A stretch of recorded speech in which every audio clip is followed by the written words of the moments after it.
பாருங்க, இன்னைக்கு வந்து நான் ஒரு மீன் குழம்பு தான் வச்சிருக்கேன். அதுவும் பாத்தீங்கன்னா வாவல் மீன் வச்சுட்டு தான் மீன் குழம்பு வைக்க போறேன். அந்த மீன் குழம்புக்கு நம்ம வீட்டு மீன் குழம்பு மசாலா பொடின்னு இருக்கு, அது போட்டும் வைக்கலாம். அப்படி இல்லைன்னா குழம்பு மிளகாய் தூள் போட்டும் வைக்கலாம். அதுக்கப்புறம் மீன் பெரட்டுறதுக்கு அப்படின்னு பாத்தீங்கன்னா ஃப்ரை பண்றதுக்கு மீன் வறுவல் மசாலாவும் இருக்கு நம்ம கிட்ட. இது எல்லாமே ஒண்ணுக்கு ஒண்ணு அடிச்சுக்க முடியாது, அந்த அளவுக்கு டேஸ்ட் வந்து நல்லா ஜம்முன்னு இருக்கும்.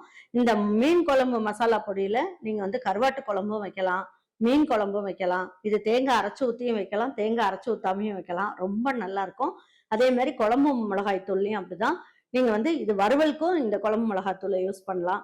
அதுக்கப்புறமா தேங்காய் அரைச்சு ஊத்தி தேங்காய் அரைச்சு ஊத்தாம வைக்கிறதுக்கு கருவாட்டு குழம்புக்கு, அதுக்கப்புறமா மீன் குழம்புக்கு, இதுக்கு எல்லாத்துக்குமே இந்த 2 பொடியுமே நீங்க யூஸ் பண்ணலாம். இது 2மே போட்டு வைக்கணுமா அப்படின்னு நினைக்காதீங்க.